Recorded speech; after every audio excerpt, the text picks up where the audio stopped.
Video de extemporáneo para unidad 1. ¿Qué es y cómo funciona una computadora con una arquitectura de 16 bits? Para empezar, definamos qué es un procesador. El procesador es el elemento principal de un sistema de cómputo, ya que es la encargada de realizar las operaciones y procesos que la requieran.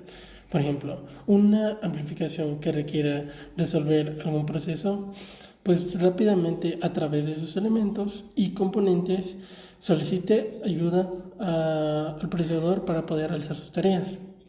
Y para abarcar lo que es un procesador, hablaremos de cada una de las partes que la componen. También tenemos la memoria ROM, que sabemos que es solo de lectura, que es no volátil, es decir, no pierde su información a la hora que se apaga o se enciende el dispositivo.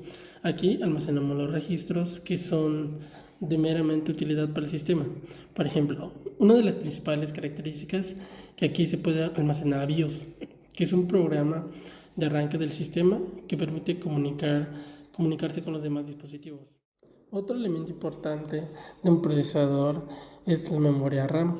Y la memoria RAM consta de información temporal, es decir, que viene el procesador, ejecuta todas sus tareas y almacena información acá, pero es de carácter temporal, es decir, las utiliza cuando las necesita. Pero cuando el equipo se reinicia o hace una limpieza de sistema, prácticamente la información del sistema desaparece. Luego tenemos la unidad que es llamada ALU, que es un componente del procesador. Aquí se almacenan todas las instrucciones aritméticas, como su nombre lo indica, es unidad aritmética lógica en inglés. Aquí se almacenan todas las variables, todas las tareas que nos permiten realizar los procesos lógicos, para así obtener un conjunto de instrucciones y datos y procesarlos y a la vez entregar información. Luego tenemos los saltos que son parte del procesador para la asistencia de datos. También tenemos la memoria interna y los demás registros. Por ejemplo, aquí tenemos los buses que nos ayudan con la comunicación de un lado a otro. Como sabemos que la información viene, se recibe y prácticamente se empieza a distribuir dependiendo de la unidad. Un ejemplo de cómo funciona. Por ejemplo, el ALU recibe un dato, una instrucción. Por ejemplo, si es una operación matemática, pues prácticamente usa los registros que pueden existir en la ROM. Y conforme, dependiendo al registro solicitado, pues accede a los datos de acá, utiliza la operación y luego la traslada a la memoria temporal. Ahora vayamos a los registros. Claramente, como su nombre lo dice, es un procesador de 16 bits y aquí existen 16 registros que nos permiten almacenar los procesos, los datos, para que la ALU realice las operaciones matemáticas. 16 registros son equivalentes a 16 bits. Ahora nos vamos a unidad aritmética lógica y aquí tenemos las operaciones. Aquí tenemos un AND, un OR, un XOR, un SL, un SI. Y pues dependiendo de la aplicación, pues se realizará dicho procedimiento. Por ejemplo, para las instrucciones se hace uso de un conjunto de caracteres que dependiendo de sus números binarios, por así decirlo, sus números decimales, que dependiendo pues se realizará una operación específica. Por ejemplo, si recibimos la LI 1010, sabemos que es una carga de un valor, un registro inmediato. Es decir, se recibe la información y se carga inmediatamente a un registro. Entonces, dependiendo del tipo de instrucción que se reciba o aporte el procesador, pues la tarea, pues la operación estará en ALU. Luego tenemos la memoria, que es donde se almacenan los registros, el direccionamiento y todo.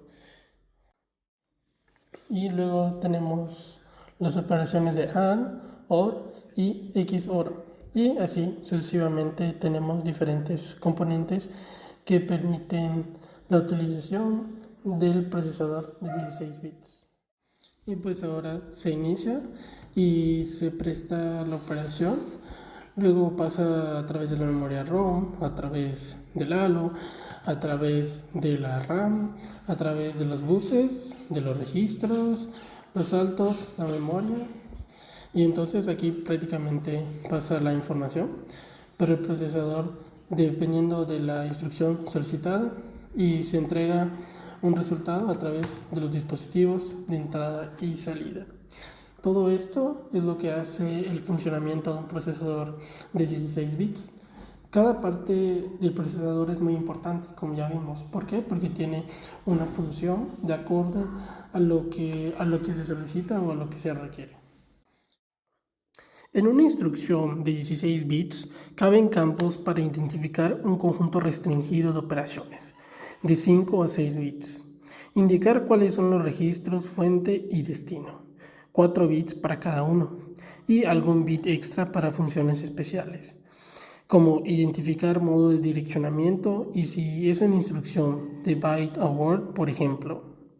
Ello posibilita una instrucción por ciclo de reloj, si la operación es entre registros. Cuando se usan operandos inmediatos que no caben en los 16 bits, se usan soluciones originales. En este caso, un registro R3, donde según los bits extras mencionados se lee una constante usual. En la arquitectura de computadoras, los enteros de 16 bits, las direcciones de memoria u otras unidades de datos son aquellas que tienen 16 bits de ancho. Además, las arquitecturas de CPU y ALU de 16 bits son aquellas que se basan en registros, buses de direcciones o buses de datos de ese tamaño. Las microcomputadoras de 16 bits son computadoras en las que los microprocesadores de 16 bits eran lo normal. Un registro de 16 bits puede almacenar 2 a 16 valores diferentes. El rango de valores enteros que se pueden almacenar en 16 bits depende de la representación de enteros utilizada. Dado que 2 a la 16 es 65.536, un procesador con direcciones de memoria de 16 bits puede acceder directamente a 64 kilobytes de memoria direccionable por bytes. Si un sistema usa una segmentación con compensaciones de segmento de 16 bits, se puede acceder a más.